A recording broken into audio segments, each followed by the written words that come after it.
And the Lord God called to the human and said to him, "Where are you?" What a beautiful question. Where are you?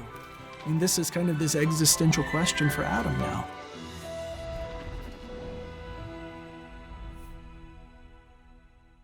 Now the serpent was most cunning of all the beasts of the field that the Lord God had made. And he said to the woman, "Though God said, 'You shall not eat from any tree of the garden,' and the woman said to the serpent, 'From the fruit of the garden's trees we may eat. But from the fruit of the tree in the midst of the garden, God has said, You shall not eat from it, and you shall not touch it, lest you die.' And the serpent said to the woman, 'You shall not be doomed to die, for God knows that on the day you eat of it, your eyes will be opened, and you will become as gods, knowing good and evil.' And the woman saw that the tree was good for eating, and that it was lust to the eyes, and the tree was lovely to look at. And she took of its fruit and ate, and she also gave to her man, and he ate. And the eyes of the two were opened, and they knew they were naked, and they sewed fig leaves and made themselves loincloths." So let's just begin first and foremost with the narrative that we know all so well. God gave Adam and Eve a commandment. Their prideful desire to become like gods is precisely what allows them to be tempted by the serpent. In giving in to this temptation, they break a commandment of God and thus break their relationship with the divine. And as a consequence of this, God, of course, escorts them out of the garden. And in some ways, we read this as a just response. They had a commandment. They broke the commandment. They broke their relationship with the divine. And now, of course, they have to live their life quite differently now in this world. And they heard the sound of the Lord God walking about in the garden in the evening breeze. And the human and his woman hid from the Lord God in the midst of the trees of the garden. And the Lord God called to the human and said to him, "Where are you?" What a beautiful question. Where are you? I mean, this is kind of this existential question for Adam now. Just think about it. He's hiding from his Creator. The one to whom he was called to be in relationship, he's now hiding from him. And he said, "I heard your sound in the garden and I was afraid, for I was naked and I hid." And he said, "Who told you that you were naked? From the tree I commanded you not to eat, have you eaten?" In some ways, we can look back to the various traditions, both rabbinic and Christian, and they understand these questions in a very precise way. And this is God calling Adam and Eve to repentance. Look, the narrative here, let's just boil it down to something simple. There are commandments. In this case, there's one command. One is to keep it, to stay in relationship to the divine. Follow the commandments. If you don't follow the commandments, simply turn back to God and say, "I'm sorry, God, I did not follow the commandments." And then, of course, you'll be asked to follow the commandments. It's a really simple narrative that we can see all throughout these biblical texts, and in particular here.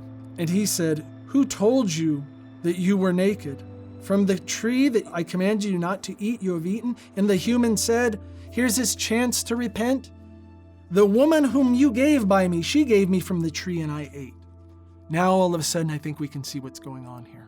If we're talking about the intersection of the divine and human relationship, combined with the human and human relationship, then what we see here is a rupture of both simultaneously. Adam, who has his life, who names himself only after this woman who's taken from him his very self, who gives him his sense of personhood, this sustainer beside him. Notice what he's willing to do. He cuts her off, and his language is perfect. "The woman whom you gave to me." In a double sense, he's passing off this responsibility to his wife and now to God. So we see a simultaneous disruption of the divine relationship and the human relationship here. And the Lord God said to the woman, "What is this you have done?" And the woman said, "The serpent beguiled me and I ate." Notice what she does here. Passes blame off to the serpent. She doesn't even mention that she gave the fruit to Adam and he ate. She doesn't even mention this. So let's just go back a little bit and ask a couple of questions. What is the state that Adam and Eve are now in with regards to their relationship to the divine? They stand in front of him naked and ashamed, whereas before they were naked and did not know it, because they've had this double knowledge. They've transgressed and are conscious of their transgression. Now their state is one of shame.